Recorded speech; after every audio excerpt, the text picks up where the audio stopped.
Hello दोस्तों, स्वागत है आपका हमारे इस चैनल पर। दोस्तों, हम लोग पढ़ रहे थे द स्पेक्टेटर क्लब। दोस्तों, द स्पेक्टेटर क्लब में हम लोगों ने लास्ट पार्ट में चर्चा की थी पांचवें कैरेक्टर के बारे में। और दोस्तों, आज हम लोग चर्चा करेंगे छठे कैरेक्टर के बारे में। आज का पार्ट लास्ट पार्ट होगा दोस्तों। जितना भी समय लगेगा हम लगा देंगे, आप बैठे रहिए, बस पेशेंस रखिए। आज इसको समाप्त कर देंगे, क्योंकि मैं भी परेशान हूँ। काफ़ी इसके पार्ट हो चुके हैं। लेसन इतना बड़ा था दोस्तों, इसमें किसी की कोई गलती नहीं है, लेकिन लेसन बड़ा था चूंकि इसलिए पढ़ाना पड़ा। और दोस्तों, मैं पढ़ाता हूँ इसलिए लाइन बाय लाइन पढ़ाता हूँ ताकि आप लोग को समझ में आए। ऐसा नहीं कि मैं 1 घंटे में ख़त्म कर दे सकता हूँ। मैं चाहूँ तो 1 घंटे में ख़त्म कर दूँ दोस्तों, लेकिन फिर क्या फ़ायदा, आप पढ़ नहीं पाएंगे, आपको समझ में नहीं आएगा। तो मैं इस तरीके से पढ़ाता हूँ ताकि आप दूसरों को भी पढ़ा सकें दोस्तों। इसलिए वीडियो इतने लंबे हो जाते हैं। और दोस्तों, आज हम लोग चर्चा करेंगे छठे कैरेक्टर के बारे में। तो चलिए देखते हैं छठे कैरेक्टर। लेकिन उससे पहले थोड़ा सा जो हमारा पांचवा कैरेक्टर था उसके बारे में थोड़ी सी जानकारी बच गई थी, उसको हम पहले तुरंत कंप्लीट कर लेते हैं। ओके, फिर छठे कैरेक्टर के बारे में पढ़ते हैं। और ये 9th पार्ट होगा। इसके पहले 8 पार्ट मैंने अपलोड कर दिए हैं, जो प्लेलिस्ट में पड़ी हुई है बीए वाली। आप जाके वहाँ पर देख सकते हैं।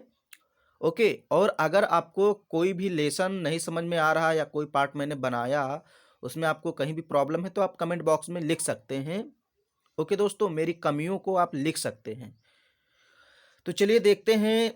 मैंने आपको पढ़ा दिया था दोस्तों, जो पार्ट 8 है वहाँ पर मैंने आपको पढ़ा दिया था ये स्मिटन तक मैंने पढ़ा दिया था। हालांकि मैं ये लाइन आपको फिर से पढ़ा देता हूँ ताकि आपका कांटेक्ट बना रहे। तो चलिए हम लोग पढ़ते हैं। कहाँ से? हाँ, यहाँ से। He will tell you. तो मैंने आपको हनी कॉम्ब के बारे में बताया था दोस्तों कि हनी कॉम्ब ऐसे व्यक्ति थे जो स्त्रियों के बारे में, महिलाओं के बारे में पूरी जानकारी, पूरी डिटेल रखते थे। वो आपको उसका इतिहास बता सकते हैं स्त्रियों के बारे में कि स्त्रियों ने कौन सा फैशन कब अपनाया। तो ऐसे ही विल टेल यू, वो आपको बता देंगे when the Duke of Manmath. देखिए, इंग्लिश में लिखा है मॉन माउथ, लेकिन हिंदी में इसको बोलेंगे मनमथ। और ड्यूक का मतलब राजा। ही विल टेल यू, वो आपको बता देंगे when the Duke of Manmath, कि मनमथ के राजा ने कब डांस्ड, नाचा था, एट कोर्ट, दरबार में। विल हनीकॉम्ब आपको ये भी बता देंगे कि मनमथ के राजा ने, मनमथ के शासक ने दरबार में कब नाचा था। और such women was then smitten. Smitten का मतलब हमने बताया था फिदा हो जाना।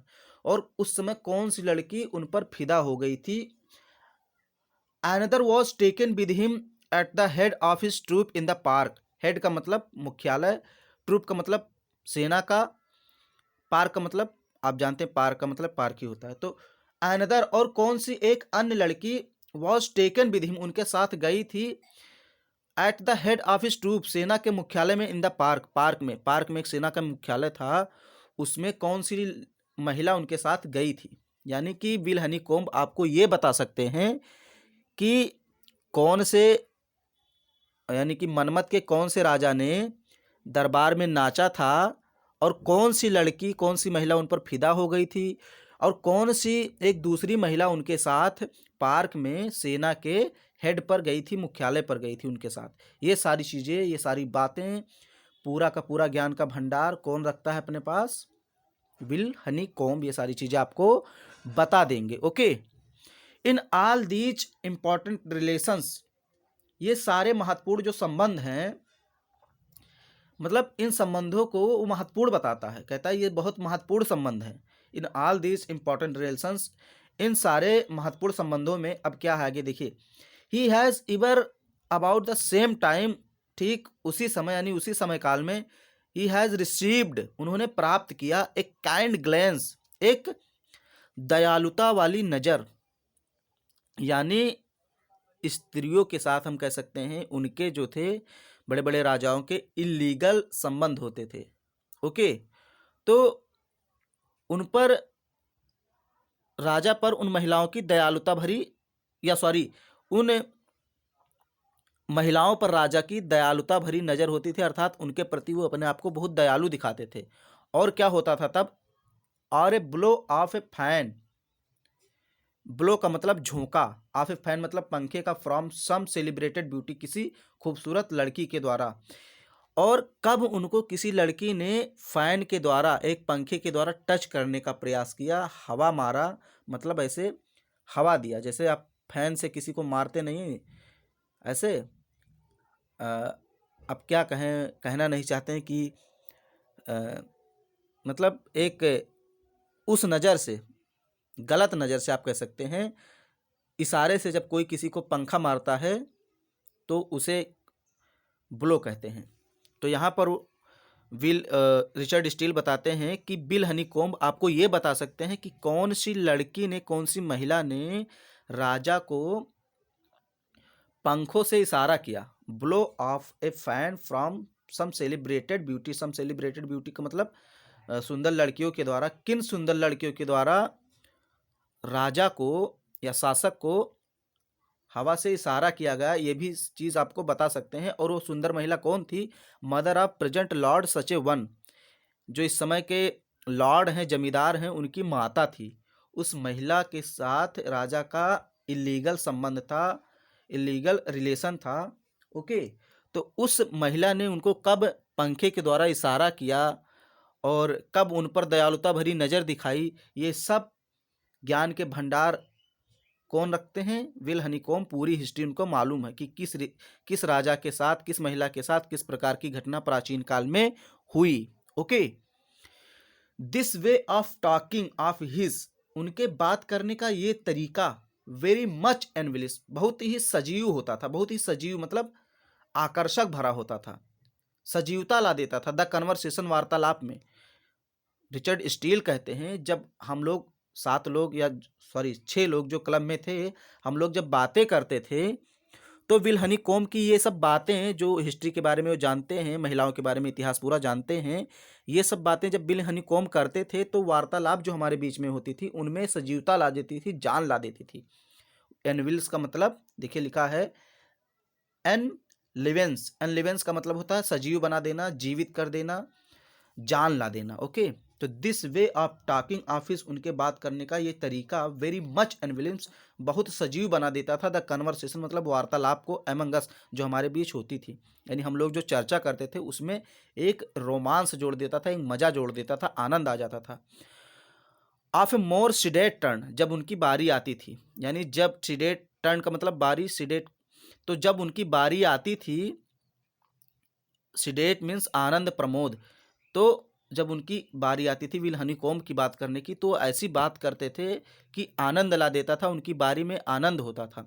ए मोर सिडेट टर्न, यानी उनकी बारी में आनंद होता था, आमोद प्रमोद होता था जब वो उनकी बारी आती थी, तो ऐसे बात करते थे, ऐसे प्राचीन महिलाओं के बारे में बताते थे जो पूरे वार्तालाप को सजीव बना देता था। ओके, एंड और I find there is not one of the company, मैंने पाया, आई फाइंड मतलब मैंने पाया, there is not one of the company, company मतलब साथ में, देयर इज नॉट वन, कोई भी ऐसा नहीं था, मतलब मेरे कंपनी में, मेरे स्पेक्टेटर क्लब में विल हनीकॉम्ब के जैसा कोई भी नहीं था। I find there is not one, एक भी नहीं था ऑफ द कंपनी, इस कंपनी में, मेरे साथ जो भी लोग थे इस कंपनी में विल हनीकॉम्ब के जैसा एक भी व्यक्ति नहीं था। बट माई सेल्फ, हाँ मैं थोड़ा बहुत था।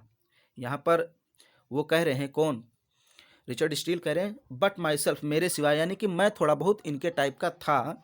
Who rarely speak of a tale, जो कभी कदार बोलता था, इस प्रकार की बातें बोलता तो था लेकिन कभी कदार बोलता था इस प्रकार की बातें, हमेशा नहीं विल हनीकॉम्ब की तरह कि हमेशा लड़कियों में ही खोए रहे, महिलाओं में ही खोए रहे। मैं था लेकिन कभी कदार बोलता था, वही कह रहा है। हु रियरली मतलब, रियरली का मतलब कभी कदार, स्पीक एट ऑल, कभी कदार ऐसा बोलता था। बट स्पीक्स ऑफ हिम, लेकिन मैं उस प्रकार के लोगों के बारे में बोलता था, as of that sort of man, यानी उस प्रकार के लोगों के बारे में, who is usually called a well bred fine gentleman, जो बहुत ही अच्छे व्यक्ति माने जाते हैं, बहुत ही अच्छे सभ्य व्यक्ति, जो तौर तरीकों में बहुत सभ्य होते हैं, उन्हें कहते हैं well bred fine gentleman. Okay, तो मैं उन लोगों के बारे में ज़्यादा बोलता था ना कि लड़कियों के बारे में, हालांकि थोड़ा बहुत मैं भी बोल देता था। ओके दोस्तों, तो ये रहा हमारा पांचवा कैरेक्टर जो कंप्लीट हुआ। चलिए हम लोग देखते हैं आज अपना छठा कैरेक्टर। बहुत ही इंपॉर्टेंट है दोस्तों, बहुत ही बढ़िया कैरेक्टर है आप कह सकते हैं, जो हमारा छठा कैरेक्टर है। तो छठा कैरेक्टर चलिए शुरू करते हैं, लाइन बाय लाइन हिंदी में पढ़ते हैं, इनको भी जल्दी समाप्त करते हैं, फिर ये लेसन हमारा समाप्त होगा। देखिए, आई कैन नॉट टेल, मैं नहीं बता सकता, whether I am to account him.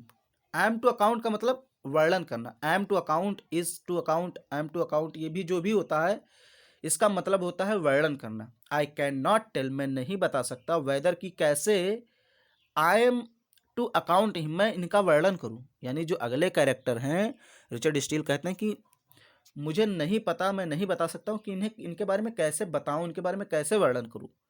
whom I am next to speak, जिसके बारे में मैं आगे बोलने जा रहा हूँ। whom का मतलब जिसके बारे में, I am next to speak of, मैं बोलने जा रहा हूँ, जिसके बारे में मैं आगे बोलने जा रहा हूँ, उनके बारे में कैसे वर्णन करूँ, मुझे समझ में नहीं आ रहा है। As one of our company, जो मेरे कंपनी के एक साथी हैं। एज वन, जो एक हैं, ऑफ अवर कंपनी, हमारे साथ में से, यानी हमारे साथ 6 कैरेक्टर्स हैं, उन्हीं में से एक कौन है अभी आगे बताएगा। तो मैं इनके बारे में कैसे वर्णन करूं, फॉर, क्योंकि ही विजिट्स, वो मिलते हैं, अस हमें, बट सेल्डम, कभी कदार, बट सेल्डम, सेल्डम का मतलब कभी कदार। ये जो अगले कैरेक्टर हैं ये हमारे बीच बहुत कभी कदार आते हैं, ऐसा नहीं हमेशा आते रहते हैं। 6 कैरेक्टर्स में जो हमारा छठवां कैरेक्टर है ये हमसे बहुत कम मिलते हैं, ये हमको विजिट बहुत कम करते हैं। विजिट का मतलब किसी के घर मिलने जाना, तो वही कह रहे हैं, for he visits us but seldom, ये हमसे मिलते तो हैं बट सेल्डम, लेकिन कभी कदार, हमेशा नहीं। तो इसीलिए इनके बारे में हम लोग ज़्यादा जानकारी नहीं रखते, इसलिए मैं कैसे वर्णन करूं इनके बारे में, मैं बता नहीं सकता। Okay, but when he does, लेकिन जब भी वो मिलते हैं, इट एड्स, तो जोड़ देते हैं, एवरी मैन, प्रत्येक आदमी को, एल्स ए न्यू इंजॉयमेंट, एक नया आनंद, ऑफ हिमसेल्फ, स्वयं, यानी जब भी वे हम लोग से मिलते हैं तो प्रत्येक आदमी को, यानी प्रत्येक कैरेक्टर को मजा आ जाता है, प्रत्येक आदमी में एक नया इंजॉयमेंट जोड़ देते हैं। इसका मतलब प्रत्येक आदमी को मजा आ जाता है, आनंद आ जाता है। जब भी ये जो छठा कैरेक्टर है, रिचर्ड स्टील महोदय कहते हैं कि जब भी छठा कैरेक्टर हम लोग के साथ होता है तो हम लोग को बहुत मजा आता है, हम लोग के मनोरंजन में एक नया मनोरंजन जुड़ जाता है, मतलब जो मनोरंजन कर रहे हैं उसमें एक नया मनोरंजन जुड़ जाता है। वही कह रहे हैं, इट्स एड्स, एड्स का मतलब जोड़ देता है, टू एवरी मन, प्रत्येक आदमी के साथ, एल्स ए न्यू इंजॉयमेंट, एक नया मनोरंजन, ऑफ हिमसेल्फ, स्वयं। यानी जब ये हमारे छठे कैरेक्टर आते हैं, वैसे तो कभी कदारी आते हैं, हमेशा नहीं आते, लेकिन जब भी आते हैं तो एक नया इंजॉयमेंट, एक नया आमोद प्रमोद लेकर आते हैं, बहुत ही प्रसन्नता वाली बात करते हैं, बहुत ही खुश मिजाज टाइप के इंसान हैं, एक आनंद ला देते हैं हम लोग के बीच में जब भी आते हैं। Okay, he is a clergy man, वो कौन है, क्लर्जी मैन है, एक पादरी हैं। जो छठा कैरेक्टर है वो कौन है, एक पादरी है। अब पादरी क्या होता है दोस्तों, जो चर्च में होते हैं, चर्च के जो प्रधान होते हैं उनको पादरी बोलते हैं। तो जो हमारा छठा कैरेक्टर है, इज ए क्लर्जी मैन, वो बहुत ही, क्लर्जी मैन है मतलब बहुत ही धार्मिक इंसान है, आप कह सकते हैं। क्लर्जी मैन क्या होता है, धार्मिक होता है। तो धार्मिक इंसान है, क्लर्जी मैन है, पादरी हैं। ए वेरी फिलासफिक मैन, बड़े दार्शनिक आदमी है, मतलब बहुत सोचते हैं, दूर की सोचने वाले हैं, बड़े धार्मिक व्यक्ति हैं, बड़े दार्शनिक व्यक्ति हैं, दूर की सोचने वाले फिलासफिक मैन हैं। A journal of a journal learning, और सामान्य ज्ञान है उनके पास, बहुत ज़्यादा पढ़े लिखे नहीं हैं, दार्शनिक हैं, दूर की सोचते हैं, लेकिन बहुत ज़्यादा ज्ञान नहीं है, जर्नल लर्निंग है उनके पास, सामान्य ज्ञान है, साधारण ज्ञान है। Great sanctity of life, great sanctity of life, sanctity means होता है जैसे पवित्रता कह सकते हैं। हाँ, सैंक्टिटी का मतलब पवित्रता, तो कहाँ पर मैं था, हाँ, ग्रेट सैंक्टिटी ऑफ लाइफ मतलब जीवन की महान पवित्रता उनके साथ है, यानी कि वो जर्नल लर्निंग रखते हैं, यानी साधारण ज्ञान रखते हैं और पवित्र इंसान है, धार्मिक इंसान है। कहने का मतलब यही है, ग्रेट सैंक्टिटी ऑफ लाइफ, यानी जीवन की पवित्रता भी वो रखते हैं अपने पास।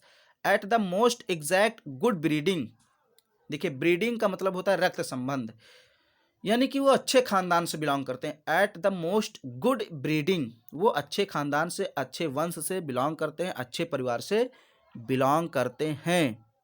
Okay. He has the misfortune to be of a very weak constitution, हालांकि उनका एक दुर्भाग्य रहा है। ही हैज़ द मिसफॉर्च्यून, उनका एक दुर्भाग्य रहा है। क्या दुर्भाग्य रहा? To be of a very weak constitution, वो बड़े वीक कॉन्स्टिट्यूशन थे। अब दोस्तों आप सोचेंगे कॉन्स्टिट्यूशन मीन्स तो संविधान होता है, तो क्या उनका संविधान बड़ा वीक था? उनका संविधान बड़ा वीक था, क्या ये सेंस निकलेगा? नहीं, संविधान यहाँ पर सेंस कदापि नहीं निकलेगा। यहाँ पर कॉन्स्टिट्यूशन मीन्स होता है शारीरिक ढांचा, उनकी बॉडी, यानी कि जो उनकी बॉडी थी, जो उनका शारीरिक ढांचा था, या जो उनकी हम कहें शरीर था, उनका जो बॉडी था, शरीर था, वो बहुत ही वीक था। सो वही कह रहा, ही हैज़ द मिसफॉर्च्यून, वो बड़े दुर्भाग्य थे, बड़े दुर्भाग्यशाली थे। To be of a very weak constitution, कि उनका जो शरीर का ढांचा था, जो शरीर था, उनका जो बॉडी था, वो बहुत ही वीक था, कमज़ोर था। And consequently can not except of such cares, और वे उतनी देखभाल नहीं कर सकते थे। देखिए एक्सेप्ट ऑफ, एक्सेप्ट का मतलब होता है स्वीकार, लेकिन इसके बाद ऑफ लगा है, यानी ये फ्रेजल वर्ब है, तो यहाँ पर इसका मतलब हो सकता है करना। केयर्स का मतलब देखभाल, कॉन्सिक्वेंटली का मतलब अच्छे तरीके से, and consequently can not except of such cares, वो उतनी अच्छी तरीके से देखभाल नहीं कर सकते थे अपने शरीर की, यानी अपने शरीर को मेंटेन नहीं कर सकते थे, चूंकि उनकी उम्र हो चुकी थी। एंड बिजनेस, और ना तो कोई ऐसा कार्य कर सकते थे, कोई ऐसा व्यापार कर सकते थे।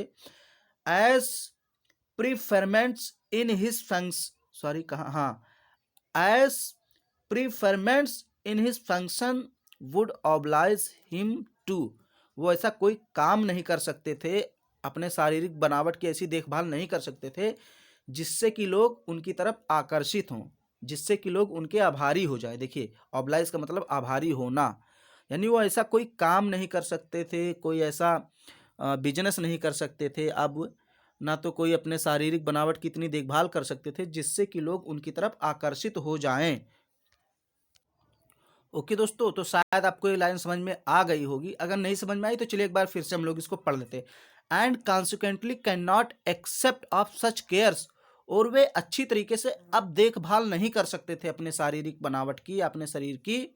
एंड बिजनेस, और ना तो व्यापार कर सकते थे। As preferments in his function, देखिए प्रीफरमेंट्स का मतलब होता है, आप कह सकते हैं प्रीफरमेंट्स का, जैसे जो उच्च पद होता है, कर्तव्य होता है, प्रतिष्ठा होती है, उसे कहते हैं प्रीफरमेंट्स इन हिज फंक्शन, अपने कार्यों में, मतलब अब अपने कार्यों को बहुत ज़्यादा प्रतिष्ठा नहीं दे सकते थे, यानी अपने कार्यों को बहुत ज़्यादा बढ़ा नहीं सकते थे, अपने दायित्वों को अच्छी तरीके से कर नहीं पाते थे जिससे कि लोग उनकी ओर आकर्षित हों, उनके आभारी हो जाएं। यानी कि वो ऐसा, कुल मिलाकर ये मान लीजिए कि अब ना तो अपने शरीर पर ध्यान दे सकते थे इतना, ना तो कोई ऐसा कार्य कर सकते थे, अपने कर्तव्यों का वहन कर सकते थे जिससे कि लोग उनकी तरफ आकर्षित हों, ऐसा कोई भी कार्य नहीं कर सकते थे, बहुत ही कमज़ोर थे, वीक थे।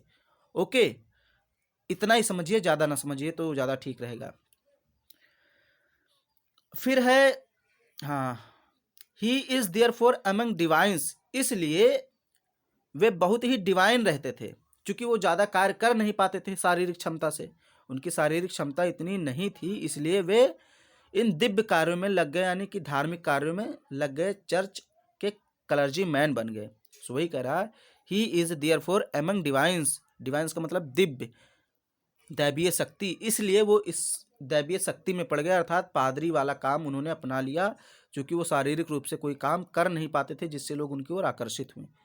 What A chamber chancellor is among lawyers, वो एक चैम्बर चांसलर की तरह थे लॉयर्स के बीच में, जैसे आप समझिए, यहाँ पर लॉयर्स का मतलब वकील होता है और चैम्बर चांसलर का मतलब भी वकील होता है।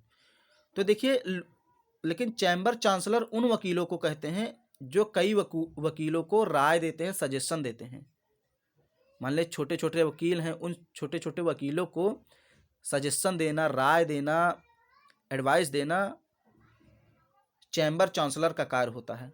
तो अब वे उस वकील के समान हो गए थे जो चर्च में तो रहते थे, पादरी रहते थे, लेकिन पादरी का काम नहीं करते थे क्योंकि वो शारीरिक रूप से अक्षम थे। वे शारीरिक रूप से अक्षम थे, इसलिए पादरी का काम नहीं करते थे, बल्कि अन्य पादरी जो थे उनके अधीन रहते थे, वे काम करते थे। ओके, तो वे उन्होंने इसमें यानी कि पादरी वाला काम क्यों संभाला? क्योंकि वे शारीरिक रूप से बहुत ही कमज़ोर थे और एकदम मतलब शारीरिक रूप से कोई भी काम कर नहीं पाते थे। इसलिए उन्होंने चैम्बर काउंसलर, चैम्बर का मतलब रूम, यानी वो रूम में एक प्रकार से बैठे रहते थे, जैसे वकील नहीं होते थे। कोई कोई वकील होता है ना, वो जाता है, लड़ता है, मुकदमे की पैरवी करता है, लेकिन कोई वकील होता है जो एकदम बड़े वकील होते हैं, वो बैठे रहते हैं चैम्बर में।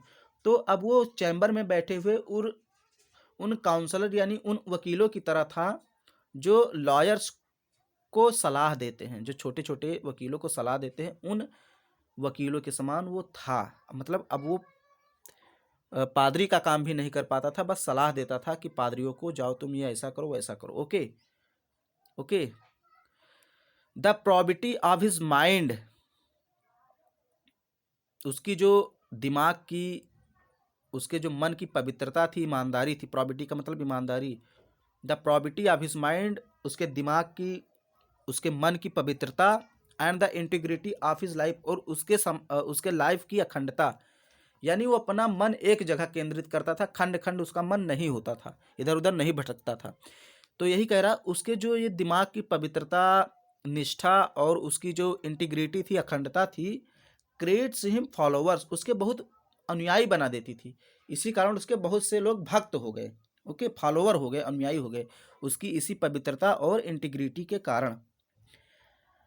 एज बीइंग एलिक्वेंट और लाउड एडवांसेस अदर्स, और वो जो उसके फॉलोअर्स थे वो उनसे बहुत लाभ पाते थे, कहीं ना कहीं उनके बातों से, उनके तौर तरीकों से कुछ ना कुछ सीखते थे जो उनके फॉलोअर्स। एडवांसेस का मतलब लाभ पाना, लाउड का मतलब अधिक, तेज या तीव्र जिसे आप कहते हैं, तो वे अधिक लाभ पाते थे।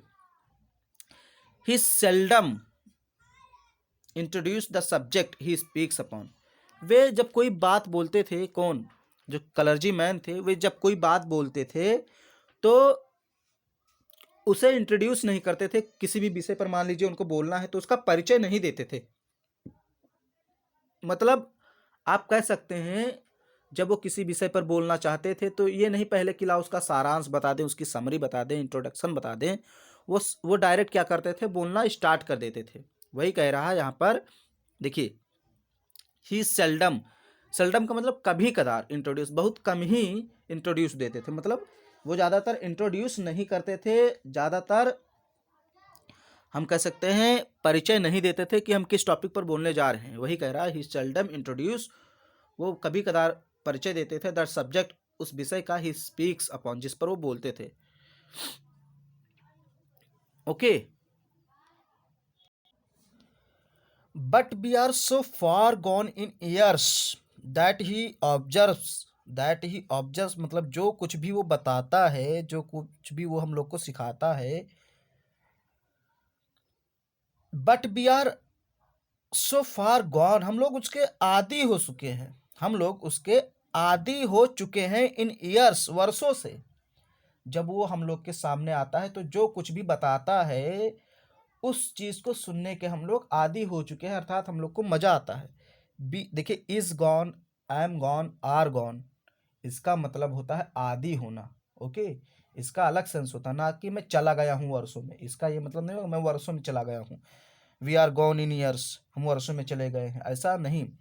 Is gone, I am gone या फिर आर गॉन, इसका मतलब होता है आदि होना। तो यहाँ लिखा है देखिए, but we are so far, मतलब अधिक, gone, we are gone so far, हम बहुत ज़्यादा आदि हो चुके हैं, इन ईयर्स, वर्षों से, यानी उसकी बातें हम लोग वर्षों से सुनते आ रहे हैं। दैट ही ऑब्जर्व्स, जो वो कुछ भी हम लोग को बताता है, ऑब्जर्व करता है, हम लोग को ध्यान दिलाता है। ऑब्जर्व का मतलब ध्यान देना, देखना।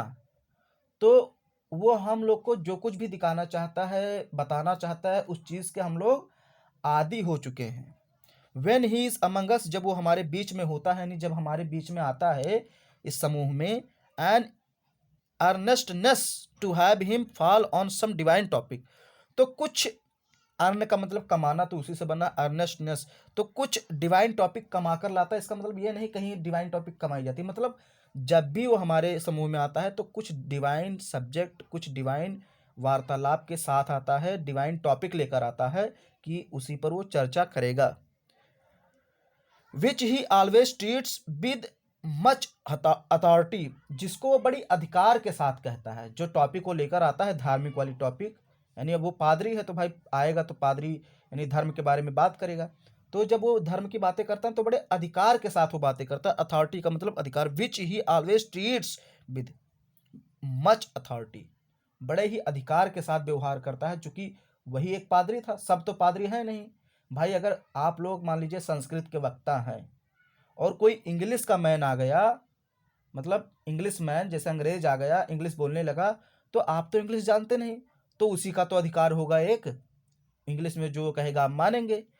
तो इसी प्रकार ये जो डिवाइन व्यक्ति था, ये जब डिवाइन टॉपिक के साथ आता था तो बड़े अधिकार के साथ बोलता था, क्योंकि इसका उस पर अधिकार था, किसी का और नहीं था, कोई और नहीं जानता था।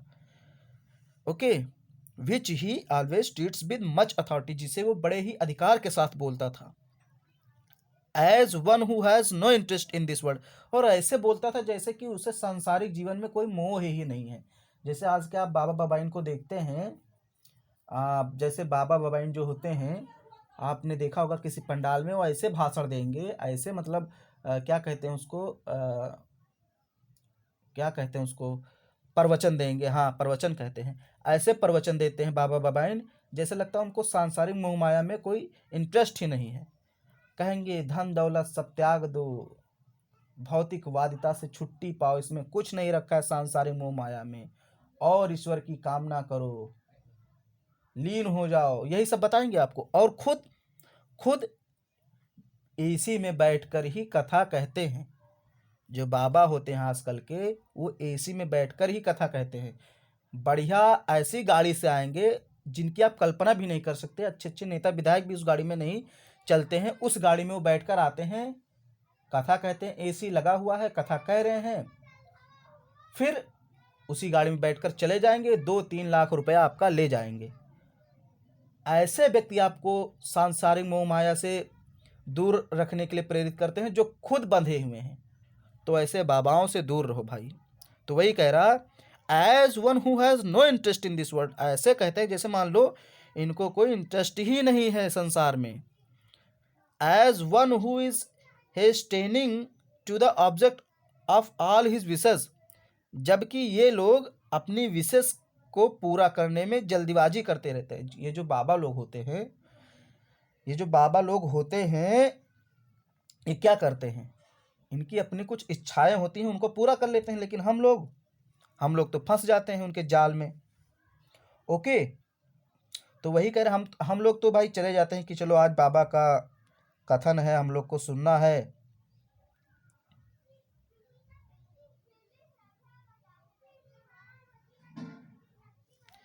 तो यही जो था ये जो क्लर्जी मैन था, ये ऐसे भाषण देता था बाबाओं की तरह। ऐसा लगता था इसका सांसारिक जीवन से संबंध टूट चुका है, लेकिन उसकी अपनी एक इच्छा थी। As one who is hasten का मतलब होता है जल्दीबाजी करना, टू द ऑब्जेक्ट मतलब उद्देश्य, लक्ष्य को, ऑफ ऑल हिज विशेष अपनी इच्छा के, यानी अपने इच्छा के उद्देश्य को पूरा करने के लिए ऐसा लगता था वो बहुत जल्दीबाजी कर रहा है, बहुत जल्दी जल्दी सारी चीज़ें बोलता था। मतलब जब बोलने लगता था तो कोई बोलता ही नहीं था उसके सामने।